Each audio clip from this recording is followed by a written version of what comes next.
Om Guru Brahma Guru Vishnu Guru Deva Maheshwara Guru Sakshat Param Brahma Tasmai Shri Gurave Namaha Karnamandala Karam Vyaptam Yena Characharam Tatpadam Darshitam Yena Tasmai Shri Gurave Namaha. Let me begin by offering my pranams to all of our senior sadhus. My special thanks to Swami Swahananda, who is organizing this program, all of the other organizers.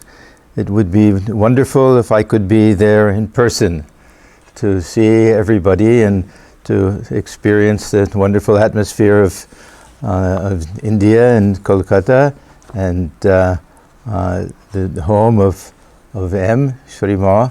But we'll make do. This is the next best thing.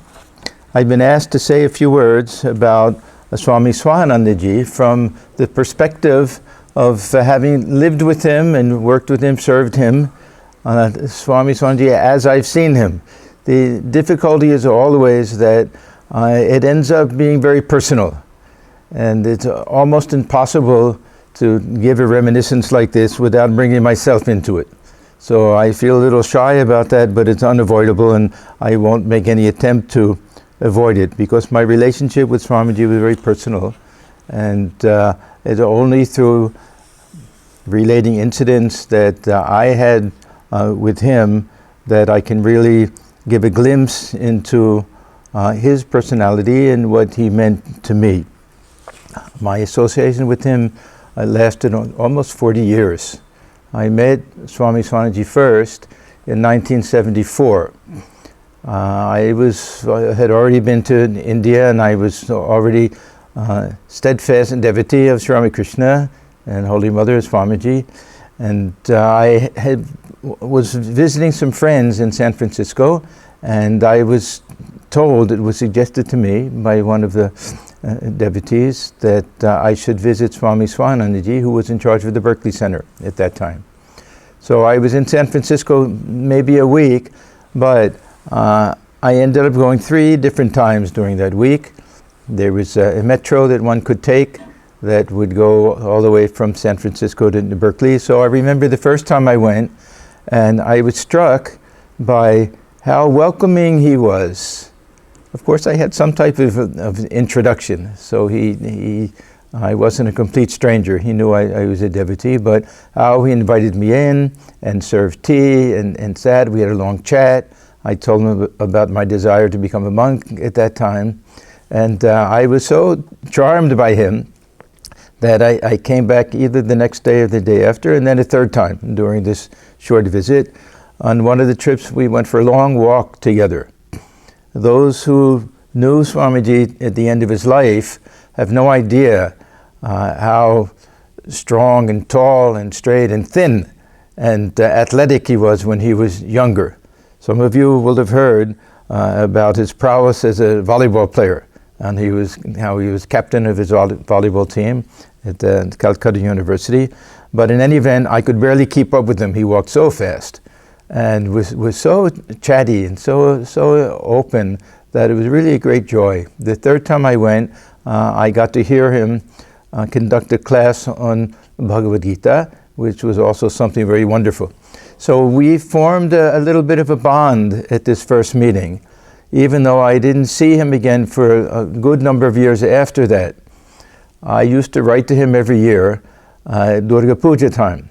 These were the old days before email, when people would send their Vijay Pranam, handwritten letters with red ink. Many of you remember those old days.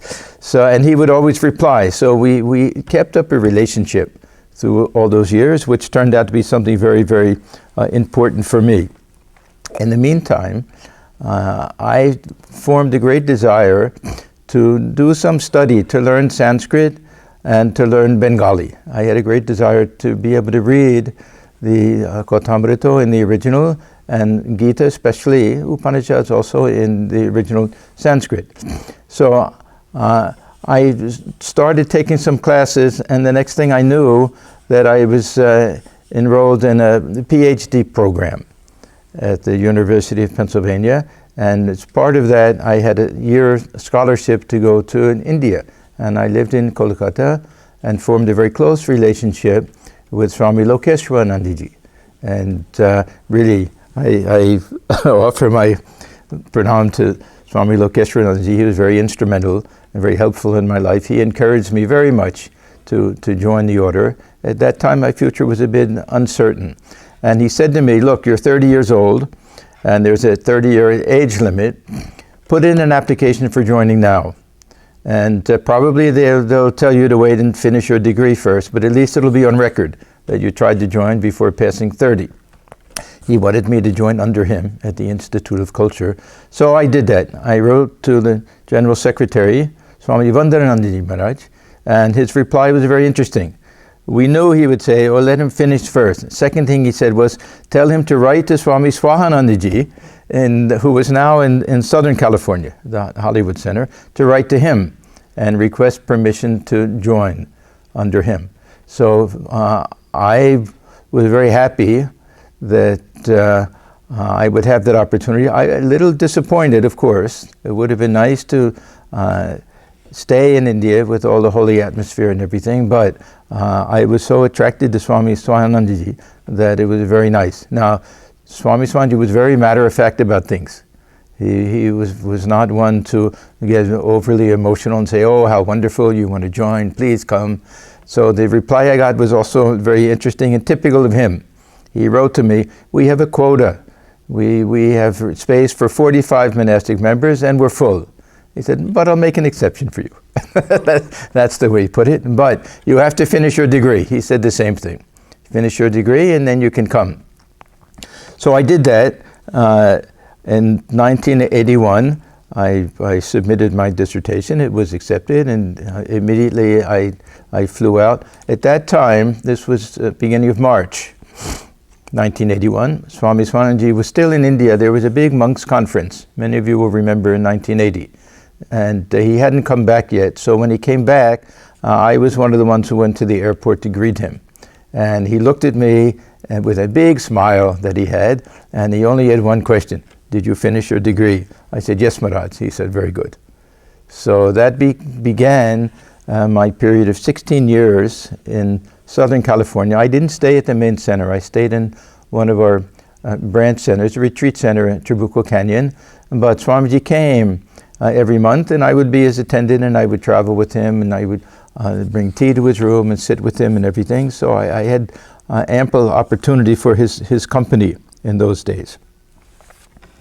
Now, despite all of our plans about putting in my application early, there were some difficulties with my joining. I won't go into the whole thing. It was a technicality, some early initiation I had. And initially I wasn't accepted. I was told that better I remain independent. Now, Swami Swahananda, he fought for me so hard, so lovingly, that several trips to India, and this was a time when he had no assistant Swami. Swami Aparanandaji, an opening had come in Berkeley, and he went there. So each time I would say, Swamiji, did you ask for an assistant? And he said, no, I was fighting for you the whole time. And then finally, he went to them, and this was in 1886, and he convinced them that they finally accepted me. And I said, Swamiji, how did you do it? And he said, one of the monks told me, I think it was probably Swami Atmajnanananda. One of the monks told me, you will have to beg for Stuart. He always called me Stuart, my pre-monastic. You will have to beg for Stuart. So then I knew what a debt of gratitude and obligation I had to him, that he actually begged the trustees on my behalf. And he was a very proud man, not in a worldly sense, in a very good sense. The pride of a Maharaja. He wasn't one to humble himself before other people. It wasn't a question of pride, as I say. He was a very simple and straightforward person. But it was really a great sacrifice on his part to do that for me. So my debt of obligation to him was far more than the ordinary disciple to the Guru, because he saved me in my monastic life.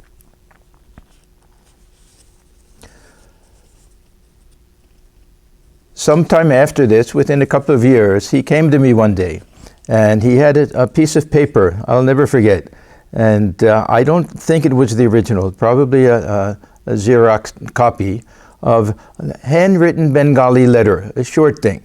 And he gave it to me and he said, "Can you read this?"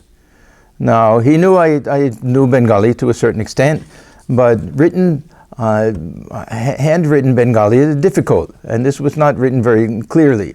So I could make out a little bit. I said, "It's a little bit difficult, Maharaj." And I asked, "What is this?" And he said, "This is one of the letters that Swami Swahananda wrote to me." And then I asked about it, and he said, "I have a desire to have these translated into English." Now, fortunately, within a short period of time, another great devotee of the order, his name was Satchidananda Dhar, Dr. Dhar. He collected all of the letters from many of the other Swamis. Swami Swahananda, if you don't know, was a disciple of Holy Mother, a prolific letter writer, and a wonderful songwriter and poet, and so inspiring that whoever received letters, they would not only save the letters, they would make copies and give them. There was a whole circle of disciples and devotees and monks who would be given these different copies. So he collected all of them, and he published everything in Bengali, so then it was easy to read. So Swami Swahananda put me in charge of the final editing, along with another one of our monks. The two of us did the final editing. He had many people who would translate them. They would come to us, and I would go through the English translation with the original Bengali and try to make sure everything matched and put it in a final finished form. So this was a very great blessing that he gave to me, because these letters are so inspiring, number one. And number two, a good number of these letters were written to Swami Swahananda himself, and this was the first time that I had a little insight into who he was and where he came from. Before that, he never spoke about himself, about his early days, where he came from, typical of a sadhu. Very rarely will they talk about their pre-monastic life. Later, he very freely spoke about his days in the Habiganj, in Sylhet, and East Bengal. But at that time, I knew very little. So this was also a window into who and what he was, how his connection with the Ramakrishna order went back to the time he was a young boy, when he was 13, 14, how he spent every morning would go to the Habiganj ashram and would polish and clean all of the utensils, and how he always said, "My first attraction was to the library there." He was a voracious reader. He read all of the books in the library. He was there so much that they gave him the key to the library and put him in charge of the library. And how as a young boy, 14, 15, he formed a desire to be initiated by Swami Atmajnananda and wrote letters to him and received them. And by the time he was old enough, I believe 15, to go to Bellarmut, Swami Atmajnananda had passed away, and Swami Vijnanananda was there, and he took initiation from him. I asked Swamiji once, "Maharaj, how old were you when you knew that you wanted to be a sadhu?" And he looked at me and he said, 14. So from that very young age, he was determined to be a sadhu. And so this was a very nice thing. And this leads to the second very interesting connection with all of this. Within a couple of years, it was time for me to take my first vows of brahmacharya. This will be in 1992. Normally in this country, we take our brahmacharya vows at one of the main centers here, and one of the senior sadhus will come and the other monks will come. I requested Swami Swahananda, could I please go to India and take my vows there? And he was always agreeable to things. He was open to everything. That was one of the great things, how liberal he was and how free he was. If it was a bad idea, he would say, "Are you sure you want to do it?"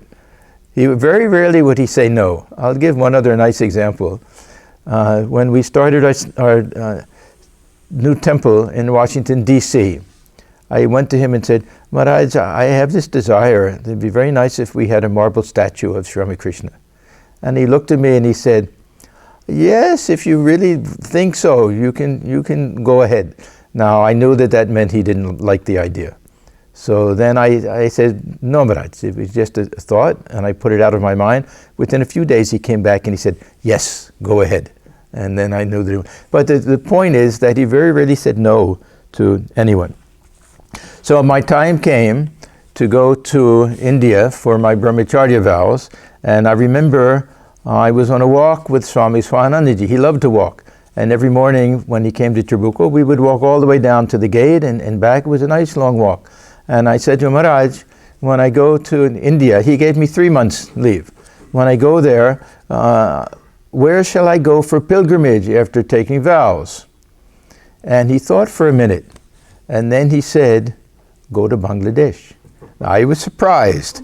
I was surprised for several reasons. One, of course, we assume they'll say, well, you'll go to Kashi and you'll go to Mayavati, Uttar Kashi, maybe somewhere else in the Himalayas, something like that. So I wasn't expecting it.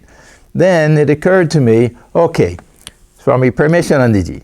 There's one connection I have, and he knew that I was very attached to Swami Paramesanandaji. Number two, now through that I knew that he was from that area.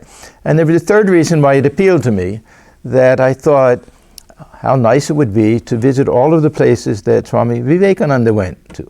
When Swamiji went and took his mother on pilgrimage. So I made a plan. I'll go to Langulband, I'll go to Chandranath, a temple near Chittagong, Sitakundo, all the important places where Swamiji took his mother.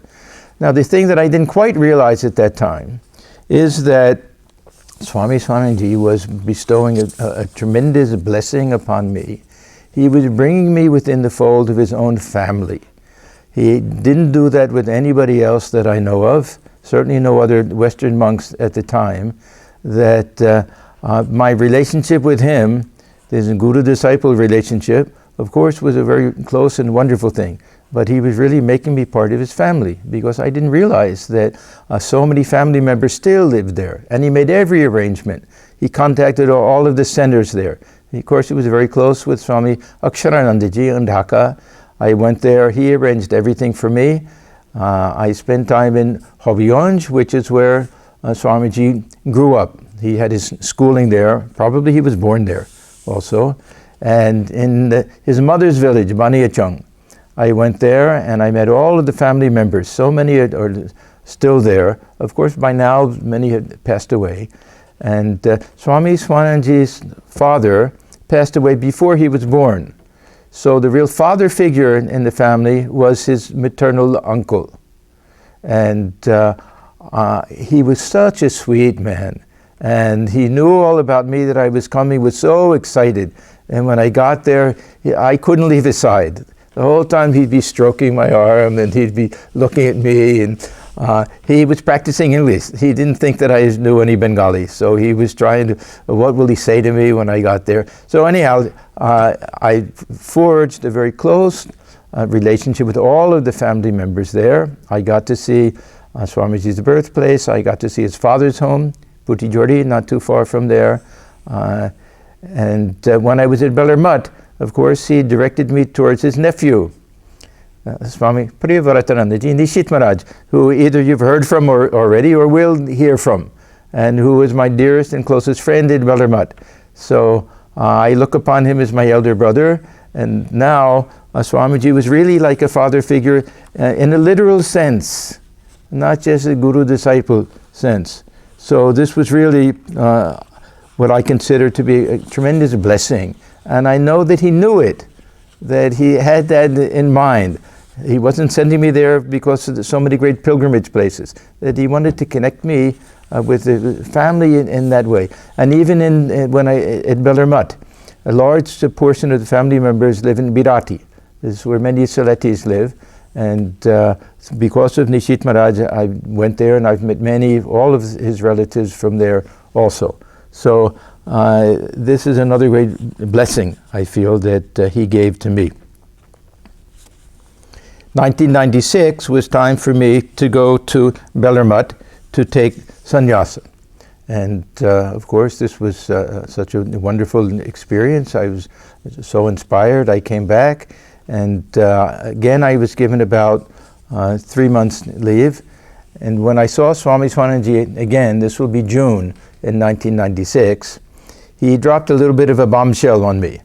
He pulled me aside and he said, "Stuart, I'm thinking of trying to start a center in Washington, D.C. Are you willing to go?" Now, I had a particular attachment to this Trabuco Canyon ashram where I had lived for 16 years. There were many very senior monks there that I loved very dearly, and it was in the country, it was a beautiful place, and it just suited my temperament and personality. I didn't really have any interest in any public work, starting a center, anything like that. So I thought to myself, how to get out of this? And how can I possibly say no to someone who has given me, shown me such kindness and so many blessings? So I said, "Maharaj, you know, I'm very happy here. I love it in Trabuco. I have no desire to do any type of public work." Then in the back of my mind, I knew that Swamiji had schemes right and left. He was always thinking about, well, we can do this and that, and writing to headquarters. I heard from one of our trustees that every day we'll get another letter from your guru. He would say, with some other plan. Half the time we say, Maharaj, we'll look into it. And they never do anything. So I thought that not good to say no to something that probably won't happen. So I said, "But Maharaj, if you really want me to go, I'll go." So big smile lit up his face. I thought I was telling him, no, I don't want to go. And he said, good. Then it's settled. So that meant that, okay, and there was no getting out of it. And I didn't want to, because I felt that I owed him at least that. And then he said to me something very important. He said, "You'll find out it's a great blessing to do pioneer work." He used that term, to do pioneer work. And of course he was true. It was a very great opportunity for me and a great blessing for me. And it showed two things that were very dominant in his outlook. One was this tremendous zeal to spread Vedanta, to see new centers start up everywhere, and to send his own monks and Western monks and nuns, Westerners, to give them tremendous scope to run these new centers. He was one of the early Swamis to even allow them to give lectures. Many of the other centers didn't do that at that time. And he had a special idea that, which he got from Gopesh Maharaj, Swami Swahananda, was another tremendous influence on his life. I'm sure you know, I mentioned Swami Premeshanandaji, but also there's Gopesh Maharaj. And Gopesh Maharaj used to say, we should have a center in every large city in every district, every area or capital city. And Swami Swahananda, you remember, was head of the Delhi center, so he knew how important it was to have it. So he tried to start centers in so many different places, but always had in the back of his mind, there should be a center in Washington, D.C. So he contacted headquarters. He fought again very hard for that, and ultimately they accepted. And so I was sent there to look after, to manage the center. He of course remained the head of the center, and this began a kind of a new phase in our relationship. And now we were kind of co-workers. I was really doing his bidding. Whatever I felt he wanted to see in a new center, this is what I tried to do. I tried to execute his vision for what a center would be like. And he always loved devotees around. He loved things to be open. He loved things to be free. So I did my best to do that. We had several trips together. I especially enjoyed our plane trips together. This was a very interesting thing for me. First of all, my hearing isn't so good that I have a little trouble when there's an outside noise, a little difficult to hear. This is number one. Number two, on the train, there's always, on the plane, there's always a little noise from the engine. Number three, Swami Swahananda liked to take his dentures out when he was traveling. It always bothered him. And number four, he always spoke to me in Bengali on these trips. So how much did I understand? I would follow about 50%. I knew the gist of it. Half the time he was thinking out loud about plans for the center and everything. But it was such an intimate feeling and relationship how he was confiding in me and trusting in me, and the mere fact that he spoke to me in his mother tongue.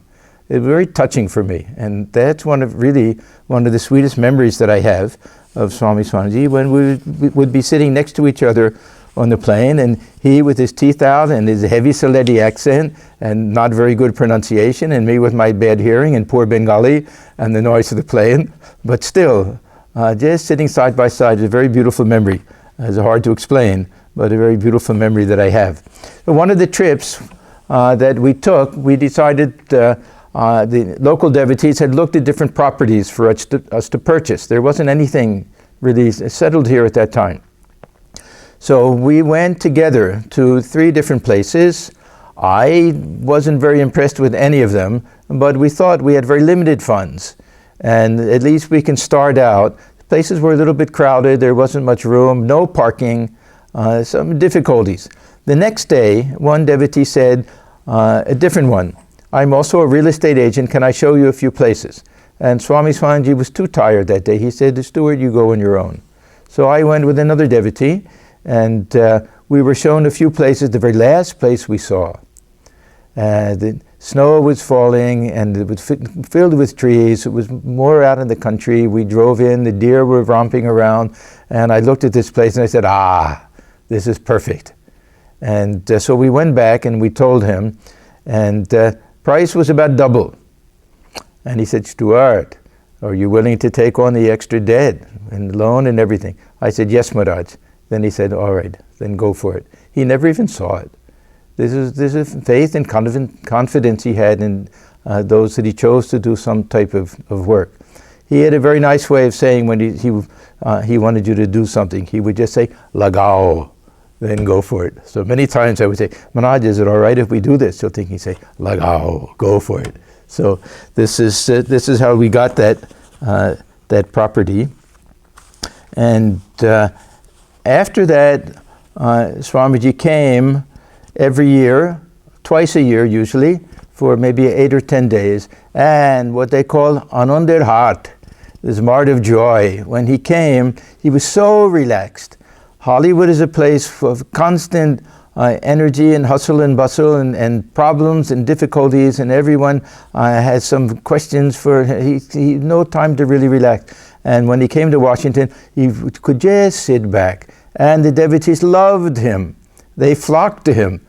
We read about this power of attraction. We saw it when he came to our Washington Center, how constant flow of devotees, always bringing things and gifts and food, and we all ate together.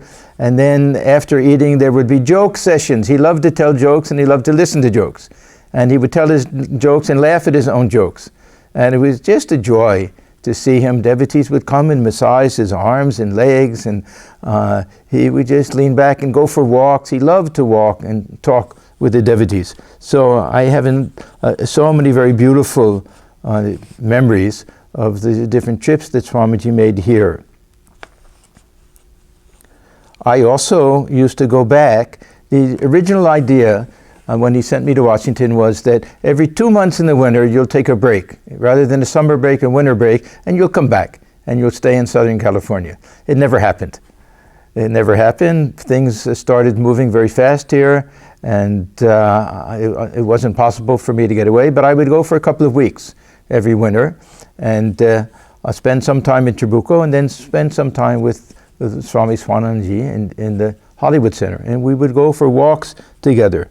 And I remember one particular walk and a conversation that we had. Swamiji was quite old at this point. His health was very bad. And whatever different attendants he had, they had all gone for some reason. Maybe one went to India, maybe one was at a sub-center. I don't remember the exact reason, but there was no one really to look after him. So I said, Maharaj, it's very sad that this time of life, when you really need someone to be constantly with you, there's no one there. And he looked at me, and tremendous calmness in his face. He said, what can I do? It's my karma. Huh? And this was his attitude, this attitude of perfect acceptance. It was really a very wonderful thing. There was an incident that took place during this time. which are also a little bit tricky to try to explain how it happened, but it shows another very important aspect of Swami Swahanandaji's nature. On this trip back to Trabuco, Swami Swahanandaji happened to be visiting Trabuco at the same time that I was there. One of our very elderly monks, whom I knew from a very early time, even before I joined. He had come to India when I was living in India. We were very, very close. He was in Trabuco. He's the one who really encouraged me to join there in Trabuco. He was living at that time near our Santa Barbara temple. And he knew that I was coming in and made a special trip. It was about a 2.5 hour drive. He said, "No, I'll come down to see you." So I knew he was coming down, and Swami Swahanandaji was there, and we were invited to a devotee's home for a meal one night. Now, I knew this devotee, and I called and I said that, is it all right? One of our ex-monks from Trabuco is coming down to see me, that for him to come also. So she hesitated a little bit. She said, okay. Then I got a call later. She said, please excuse me that I should have told you. There's a very special occasion for me. I think it was her 60th birthday, that I really just want those people that I have a very close relationship with, that please explain to him that it's better that he doesn't come. So I said, okay, then I'm in a fix. What can I do? If I tell her no, then I won't go, then that'll look bad. I'll miss the company of Swami Swahanandaji. The other monk will feel bad. And if I go and leave him behind, I'll feel bad. So I was in a fix. So I went to Swami Swahanandaji and I explained the whole thing. I said, Maharaj, what should I do? And he said, yes, probably better that you have to go, and probably better that you have to tell him that this is the situation. I'm sorry that you can't go. And then I said, yes, how to tell him? And then he looked at me and he said, you can put the blame on me. And I was so touched by that. First of all, of course, I could never do it. But then I thought how much love that he has for his disciples, that he's willing to take the blame on himself. So I said, Maharaj, no, I could never do that.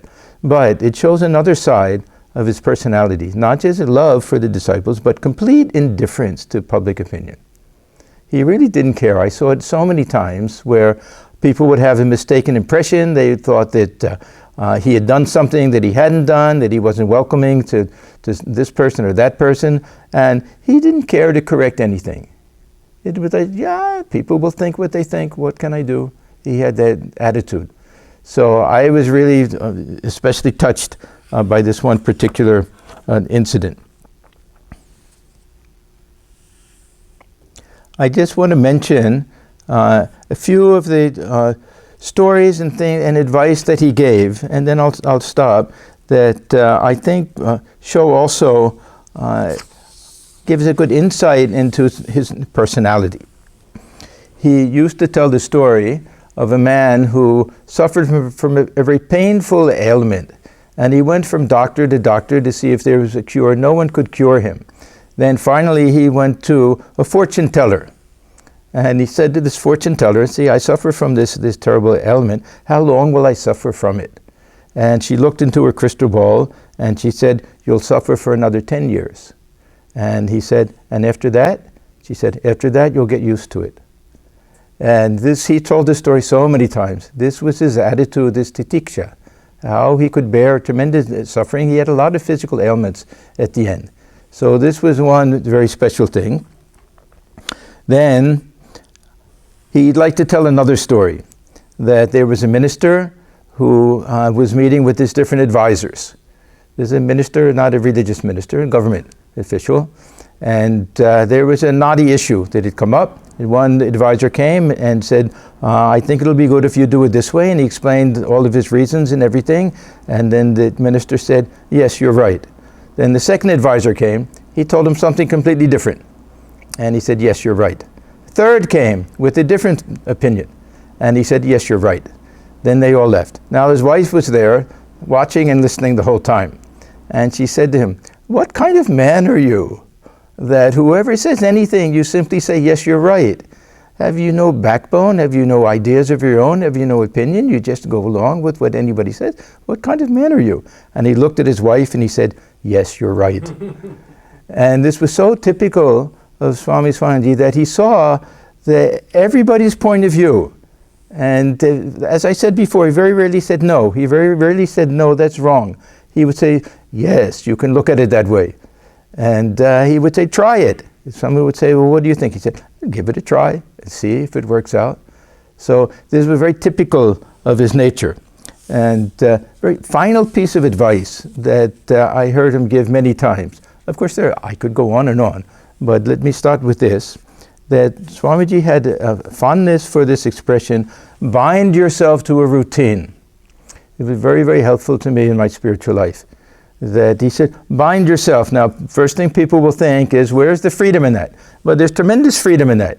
We get established in a routine where we don't waver. We go to the shrine when we're supposed to. We do our japa, our meditation, everything according to a routine. Then we don't have to think about it. It becomes automatic. And we saw this in his life, that even when he was in poor health, he would always get up as long as it was possible, and go to the temple in Hollywood or the shrine here and sit for his meditation and his japa, and never gave up his japa. He used to say, don't let the mala go hungry. Huh? You have to feed it. You have to do your japa. Don't let it go hungry. And I used to see, very often I would go into his room when he was here. There's some question, someone to visit him, something like that. And I would see he'll be sitting on the side of his bed with his mala in his hand. And never got annoyed. Never said, didn't you see that I'm meditating? Nothing like that.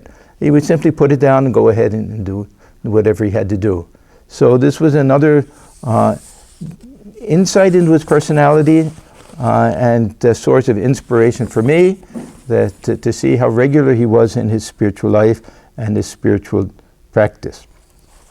Really, there's no end to the different ways that I was influenced and inspired by Swami Swahananda ji. Whenever here at the center I'm faced with any decision to make, I simply have one standard. What would he have wanted? What would he have done? What would have pleased him? And this has been a guiding principle of my life and has proved to be of great value, and I hope I can say of great success.